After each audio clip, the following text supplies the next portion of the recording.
ಗುರೂಜಿ, ದೇವರ ಮನೆ ಬಾಗಿಲಿಗೆ ಗಂಟೆ ಇರಬೇಕಾ ಬೇಡವಾ ಅನ್ನೋದ್ರ ಕುರಿತು ನೀವು ಇವತ್ತು ವೀಕ್ಷಕರಿಗೆ ಮಾಹಿತಿಯನ್ನು ತಿಳಿಸ್ಕೊಡಕ್ಕೆ ಬಂದಿದ್ದೀರಾ. ಅದಕ್ಕೂ ಮುಂಚೆ ನನ್ನ ಪ್ರಶ್ನೆ, ದೇವರ ಮನೆಯಲ್ಲಿ ಯಾವ ರೀತಿ ಇರಬೇಕು ಅನ್ನೋದು. ಹರಿ ಓಂ ಶ್ರೀ ಗುರುಭ್ಯೋ ನಮಃ. ಪ್ರಶ್ನೆಗೆ ಪ್ರಶ್ನೆ ಅನ್ನುವಂತಕ್ಕಂತಹ ವಿಚಾರ ಇವತ್ತು ಏನು ಅಂತಂದರೆ, ದೇವರ ಮನೆಯಲ್ಲಿ ಇರಬೇಕಾ, ಇರಲೇಬೇಕಾ ಅಲ್ಲ, ದೇವ್ರ ಮನೆ ಇಲ್ಲದೆ ಮನೆ ಹೇಗೆ ಹೌದು ಅನ್ನುವ ಪ್ರಶ್ನೆ ಸಾಕಷ್ಟು ಜನಗಳಲ್ಲಿದೆ. ಆ ಪ್ರಶ್ನೆಗೆ ಉತ್ತರ, ಮನೆಯೇ ದೇವರ ಮನೆಯಾಗಿ ಮಾಡಿದಾಗ ಮನೆಗೊಂದು ದೇವರ ಮನೆ ಬೇಕಾ ಅನ್ನೋದು ಉತ್ತರ. ಮನೆಯನ್ನೇ ದೇವರ ಮನೆಯನ್ನಾಗಿ ಮಾಡಿದಾಗ ಮನೆಗೆ ದೇವರ ಮನೆ ಬೇಕಾ? ಬೇಡ. ಇಲ್ಲ, ನಮಗೆ ಬೇಕು, ಜನ ಎಲ್ಲ ಕೇಳ್ತಾರೆ, ಹೌದು, ಎಲ್ಲರೂ ನಮ್ಮ ಇಷ್ಟ, ನಮ್ಮ ದುಡ್ಡು ಖರ್ಚು ಮಾಡ್ತೀವಿ, ನಾವು ಅಚ್ಚುಕಟ್ಟಾಗಿ ನೋಡ್ಬೇಕು ದೇವ್ರ ಮನೆ ಮಾಡಿಕೊಂಡು, ಈ ಥರದಲ್ಲೂ ಇದ್ದಾರೆ. ಹೌದು ಅಲ್ವಾ? ಇದ್ರ ಜೊತೆಗೆ ನೀನು ಅವಾಗಲೇ ಪ್ರಾರಂಭದಲ್ಲಿ ಹೇಳ್ಬಿಟ್ಟಿದ್ಯಮ್ಮ, ಗಂಟೆಗಳು ಕಟ್ಟೋದು ಏನೋ ಅವ್ರವ್ರಿಗೆ ಇಷ್ಟಕ್ಕೆ ಸಂಬಂಧಪಟ್ಟಂಥ ರೀತಿಯಲ್ಲಿ ಭಗವಂತನ ನೋಡಬೇಕು ಅಂತಲೋ ಏನೋ ಚೆನ್ನಾಗಿರುತ್ತೆ ಅಂತಲೋ ಗಂಟೆಗಳು ಕಟ್ಟೋದು ಈ ಥರ ಎಲ್ಲ ಮಾಡ್ತಾರೆ. ಇದಕ್ಕೆ ಮೊದಲು ನಾವು ತಿಳ್ಕೋಬೇಕಾಗಿರೋದು, ಈ ರಹಸ್ಯಕ್ಕೆ ಕಾರಣಕರ್ತನಾಗಿರ್ತಕ್ಕಂತಹ ಶ್ರೀಮನ್ನಾರಾಯಣನ ಪಾದ ಕಮಲಗಳಿಗೆ ಕೋಟಿ ಕೋಟಿ ನಮನಗಳ ಅರ್ಪಣೆಯನ್ನು ಮಾಡಿ, ಗಂಟೆ ಯಾಕೆ ಬೇಕು, ಗಂಟೆ ಯಾಕೆ ಹೊಡಿಬೇಕು, ಗಂಟೆ ಇರುವುದೇನಕ್ಕೆ, ಇದು ಗೊತ್ತಿರಬೇಕು ಫಸ್ಟು. ಗಂಟೆ ಯಾಕಿದೆ, ಗಂಟೆ ಯಾಕೆ ಹೊಡಿಬೇಕು, ಹೊಡೆಯೋದ್ರಿಂದ ಏನು ಉಪಯೋಗ, ಇದು ತಿಳ್ಕೊಂಡ್ರೆ ದೇವ್ರ ಮನೆ ಮಾಡಬೇಕಾ ಮಾಡಬಾರ್ದ ಡಿಸೈಡ್ ಮಾಡ್ಬೋದು. ಓಕೆ, ಏನಕ್ಕಿರ್ಬೋದಮ್ಮ ಗಂಟೆಯನ್ನು ಬಾರಿಸುವುದು ಏನೇ ಕಾರಣಕ್ಕೆ ಏನಾರು ಹೇಳೋಕ್ಕಾಗತ್ತಾ? ಯಾಕೆ ಬೇಕು ಗಂಟೆಯನ್ನು ಯಾಕೆ ಬಾರಿಸ್ಬೇಕು? ದೇವಸ್ಥಾನಕ್ಕೆ ಹೋಗ್ತೀವಿ, ಗಂಟೆ ಹೊಡಿತೀವಿ, ಯಾಕೆ? ಏನಾರ ಉದ್ದೇಶ ಇದೆಯಾ? ಗಂಟೆ ಹೊಡಿ ಉದ್ದೇಶ ಅಂತ ಹೇಳೋಕ್ಕಾಗತ್ತಾ? ಜನರಲ್ ಆಗಿ ಒಂದು ಶಬ್ದ ಬರುತ್ತೆ, ಶಬ್ದ ಬರುತ್ತೆ. ಸರಿ, ಶಬ್ದ ಏನಕ್ಕೆ, ಯಾರಿಗೆ? ಇವನಿಗ, ದೇವ್ರಿಗ, ಪೂಜಾರಿಗ, ಯಾರಿಗೆ? ಕೆಲವೊಬ್ರು ಹೇಳ್ತಿರ್ತಾರೆ, ನಿದ್ರಿಸ್ತಾ ಇರೋ ದೇವರನ್ನ ಎಚ್ಚರಗೊಳಿಸೋ. ಅಂತೂ ದೇವರು ನಿದ್ದೆ ಮಾಡ್ತಾ ಇದ್ದೀವಿ ಅನ್ನೋ ಮಟ್ಟಕ್ಕೆ ನಾವು ಅಷ್ಟು ಮೂರ್ಖರಾಗಿದ್ದೀವಿ. ಭಗವಂತನಿಗೆ ನಿದ್ದೆ ಕಳಿಸಿದ್ದೀವಿ, ಹೌದಲ್ಲ? ಹೌದು. ನಿಜವಾದ ಅರ್ಥ, ಭಗವಂತನಿಗೆ ನಾವು ಹತ್ರ ಆಗೋದಕ್ಕೆ ಕೊಡ್ತಕ್ಕಂಥ ಒಂದು ಸೂಚನೆ. ಭಗವಂತನಿಗೆ ನಾವು ಹತ್ರ ಆಗಬೇಕು, ಭಗವಂತನ ಬರಮಾಡಕ್ಕಲ್ಲ. ಯಾರ್ಕಾರ ಆಗತ್ತಾ ಭಗವಂತನ ಬರಮಾಡಕ್ಕೆ? ಚಾನ್ಸ್ ಇಲ್ಲ. ಅಂದರೆ ನಾವು ಎಷ್ಟು ತಪ್ಪಾಗಿ ತಿಳ್ಕೊಂಡಿದ್ದೀವಿ. ಹೌದು ಹೌದು.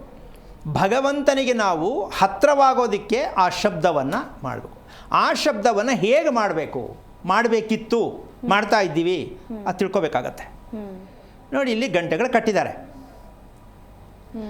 ಬಾಗಿಲಲ್ಲಿ ಗಂಟೆ ಇದೆ.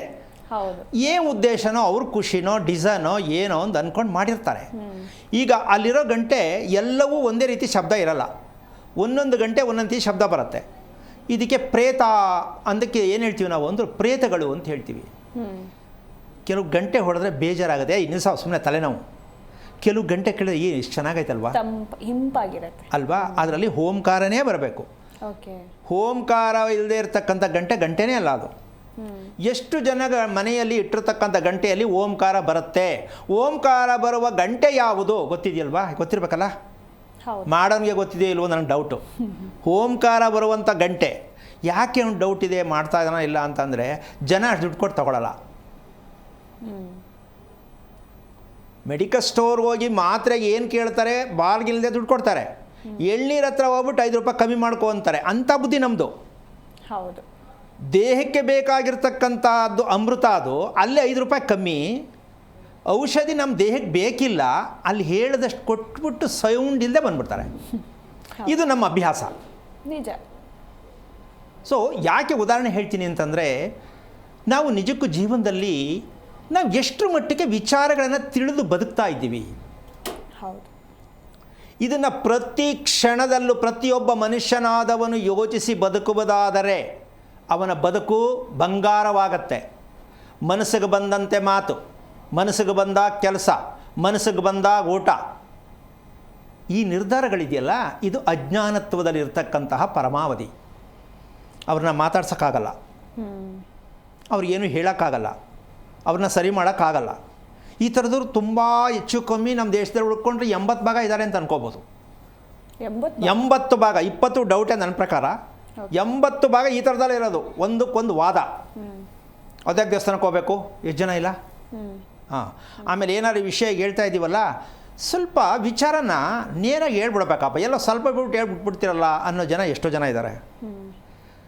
ಅಮ್ಮ, ಮಗು ಹುಟ್ಟಬೇಕಾದ್ರೆ 9 ತಿಂಗಳು ಕಾಯಬೇಕು ಅನ್ನೋದು ಗೊತ್ತು. ಹೌದು. ಆದರೂ ಆಗಲ್ಲ, ಒಂದು 5 ತಿಂಗಳು ತಗೊಂಬೇಡ ಅನ್ನೋ ಅಷ್ಟು ಮೈಂಡ್ ಸೆಟ್ ಇದೆ ನಮ್ಮ ಜನಕ್ಕೆ. ಅಂದರೆ ಭಯ, ಅದಕ್ಕಿನ್ನೂ ಸರಿಯಾಗಿ ಬೆಳೆದಿರಲ್ಲ ಅಂತ. ಆದರೂ ಯಾರು ಹೊತ್ಕೊಂಡಿರ್ತಾರೆ, ಈ ಕಷ್ಟ ನಮ್ಮ ಕಾಲ ಆಗಲ್ಲ ಅನ್ನೋ ಮಟ್ಟಕ್ಕೂ ಜನ ಇದ್ದಾರೆ. ಆ ಮಟ್ಟಕ್ಕೆ ಬಂದ್ಬಿಟ್ಟಿದ್ದೀವಿ ನಾವು. ಯಾಕೆ ಮಾತು ಹೇಳಿದೆ ಅಂದರೆ, 9 ತಿಂಗಳು ಹೊಟ್ಟೆಯಲ್ಲಿ ಕ್ಲೀನಾಗಿ ಆ ಮಗು ಶಾಖದಲ್ಲಿದ್ದಾಗ ದೇಹ ಕಂಪ್ಲೀಟಾಗಿ ರೆಡಿಯಾಗಿರ್ತಕ್ಕಂಥ ಒಂದು ವಿಚಾರಕ್ಕೆ ಅದು ಬಿಟ್ಟಿದ್ದಾರೆ. ಹೌದಾ? 72 ವಾರ ನವಗ್ರಹಗಳ ಸಂಖ್ಯೆ ಎಷ್ಟು ಅರ್ಥಗರ್ಭಿತವಾಗಿದೆ. ಇವತ್ತು ಎಲ್ಲಿದೆ, ಟೈಮಿಂಗ್ಸ್ ನೋಡಿಕೊಂಡು, ನಕ್ಷತ್ರ ನೋಡಿಕೊಂಡು ಕಟಿಂಗ್ ಮಾಡಿ ಮಗು ತಗೋತೀವಿ. ಆ ಮಗು ಜೀವನ ಎಲ್ಲ ಹಾಳು. ಯಾಕೆ ಅಂದರೆ ಮಗು ಒಳ್ಳೆಯದಾಗಲಿ ಅಂತ ಪ್ರಶ್ನೆ ಬಂದಿಲ್ಲ ಅಲ್ಲಿ. ನಮಗೆ ಮನಸ್ಸಿಗೆ ನಮ್ಮ ಮಗುನ ಇಂಥ ದಿನ ನಮ್ಮ ಮನೆಗೆ ಬಂತು ಅನ್ನೋ ಒಂದು ವಿಚಾರಕ್ಕೆ ಆ ಮಗುನ ಆ ರೀತಿ ಮಾಡಿ ತಗೊಳ್ಳೋದು. ಆ ಮಗುವಿನ ಮುಂದಿನ ಜೀವನ ಯಾವ ಕಡೆಗೆ ಹೋದಂಗೆ ಇರುತ್ತೆ ಅಂತ ನಮಗಿನ್ನೂ ಗೊತ್ತಿಲ್ಲ. ಆದರೆ ಮಾಡೋ ತಪ್ಪು ಅಂತ ನಾನು ಹೇಳ್ತಿಲ್ಲ. ಮಾಡೋದನ್ನು ಕರೆಕ್ಟಾಗಿ ತಿಳ್ಕೊಂಡು ಯಾವಾಗ ಮಾಡಬೇಕು ಅನ್ನೋ ತಿಳ್ಕೊಂಡು ಮಾಡಿಸಿದ್ರೆ ಅಬಾರ್ಷನ್ ಮಾಡೋ ತಪ್ಪು ಅಂತ ನಾನು ಹೇಳ್ತಿಲ್ಲ. ಆದರೆ ಅದರದೇ ಅದೊಂದು ಕ್ರಮ ಇರುತ್ತೆ. 1 ದಿನ ವ್ಯತ್ಯಾಸ, 2 ದಿನ ವ್ಯತ್ಯಾಸದಲ್ಲಿ ಮಾತ್ರ ಅದನ್ನು ಮಾಡಬೇಕೇ ಹೊರತು 15 ದಿನ 20 ದಿನ ಗ್ಯಾಪ್ ಇಟ್ಕೊಂಡು ನಮ್ಮ ಅನುಕೂಲಕ್ಕೆ ತಕ್ಕಂತೆ ಮಗುನ ಪಡ್ಕೊಂಡ್ರೆ ಆ ಮಗು ಹುಚ್ಚುತನಕ್ಕೆ ಹತ್ರ ಮಾಡುವಂಥ ಮಟ್ಟಕ್ಕೆ ನಾವು ತೊಗೊಂಡೋಗ್ತೀವಿ. ಆ ಹುಚ್ಚಿಗೆ ರಿಪೇರಿ ಮಾಡೋಕ್ಕೆ ನಮ್ಮ ಹತ್ರ ಆಗಲ್ಲ. ಯಾಕೆ? ಅರ್ಜೆಂಟಾಗಿ ತೊಗೊಂಡಾಗ. ಭತ್ತ ಪೂರ್ತಿ ರೆಡಿಯಾದಾಗ ಅದನ್ನು ತಂದರೆ ಭತ್ತ ಸಿಗುತ್ತಮ್ಮ. ಅದಿನ್ನೂ ಭತ್ತ ರೆಡಿನೇ ಆಗಿಲ್ಲ, ಅರ್ಜೆಂಟ್ ಅಂತ ಎತ್ಕೊಂಡ್ಬಿಟ್ರೆ ಅದು ಭತ್ತನೂ ಅಲ್ಲ, ಇನ್ನೂ ಒಂದು ಅಕ್ಕಿನೂ ಅಲ್ಲ, ಆ ಮಟ್ಟಕ್ಕೆ ಹೊಟ್ಟೋಗತ್ತೆ. ಸೊ ಹಾಗಾಗಿ ಈ ಗಂಟೆ ಅಂತಕ್ಕಂಥದ್ದು ಭಗವಂತನಿಗೆ ನಾವು ಹತ್ತಿರ ಆಗ್ತಕ್ಕಂಥದ್ದು ಗಂಟೆಗೆ. ಜೊತೆಗೆ ಈ ಗಂಟೆ ಬಾರಿಸ್ಬೇಕಾದ್ರೆ ಸಂದರ್ಭ ಇದೆ, ಎಲ್ಲ ಟೈಮಲ್ಲೂ ಅಲ್ಲ. ದೇವರ ಮನೆ ಗಂಟೆ ಹಾಕಿದಾಗ ಏನಾಗುತ್ತೆ, ನೀವು ಗಂಟೆ ಬಾಗಿಲು ತೆಗೆದಾಗೆಲ್ಲ ಶಬ್ದ ಬರುತ್ತೆ. ಇದರಿಂದ ಮನೆಯಲ್ಲಿ ದುಃಖ ಪ್ರಾಪ್ತಿ. ಶಬ್ದ ಬಂದರೆ ಮನೆಯಲ್ಲಿ ಸದಾ ದುಃಖ ಪ್ರಾಪ್ತಿ. ಯಾರ ಮನೆಯಲ್ಲಿ ಗಂಟೆಗಳನ್ನ ಹಾಕಿದಾರೋ ದುಃಖವನ್ನು ಅನುಭವಿಸ್ಬೇಕು ಅಂದರೆ ಗಂಟೆಗಳು ಹಾಕ್ಕೋಬೇಕು. ಹಾಗಿದ್ರೆ ಗಂಟೆ ಹಾಕಬಾರ್ದು. ನಾನು ಹೇಳ್ತಾ ಇದ್ದೀನಿ, ಅಲ್ಲಿ ಪೂರ್ತಿ ಮುಗಿಸೇ ಇಲ್ಲ. ಇದ್ರ ಜೊತೆ ಇನ್ನೊಂದು ರೋಗ ಇದೆ. ಗಣಪತಿ ಹಾಕೋದು ಬಾಗಿಲಲ್ಲಿ, ಸರಸ್ವತಿ ಹಾಕೋದು, ಲಕ್ಷ್ಮಿ ಹಾಕೋದು, ನವಗ್ರಹ ಹಾಕೋದು, ಇದೊಂದು ರೋಗ ಇದೆ. ಆ ಮನೆಯಲ್ಲಿ ಗಂಡ ಹೆಂಡತಿ ಮಕ್ಕಳು ಒಂದು ಕಡೆ ಇರೋದೇ ಇಲ್ಲ, ಎಲ್ಲ ಚಿತ್ರ ಆಗ್ಬಿಟ್ಟಿರ್ತಾರೆ. ಇದನ್ನು ಹಾಕ್ಕೊಂಡ್ರೆ ದುಡ್ಡು ಕೊಟ್ಬಿಟ್ಟು ಗ್ರಾಚಾರ ಬೇಕಾಯಿತು ಅಂತ. ಜಿ ಕನ್ನಡ ನ್ಯೂಸ್ ಈಗ ನಿಮ್ಮ ಮನೆಯಲ್ಲೇ ನೋಡಿ. ಎಲ್ಲ ಕೇಬಲ್ಗಳಲ್ಲಿ ಈಗ ಲಭ್ಯ.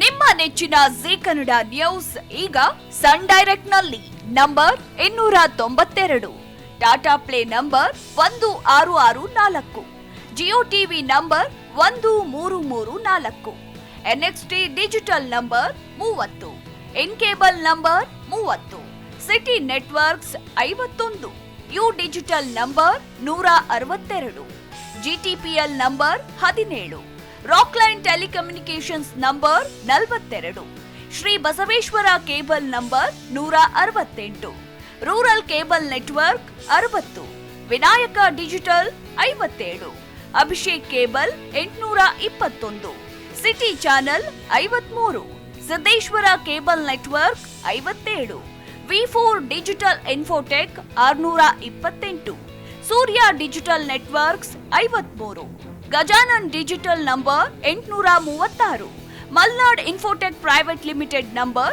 56, Metrocast number 830, Victory Digital number 167ರಲ್ಲಿ ನೋಡಿ ಆನಂದಿಸಿ.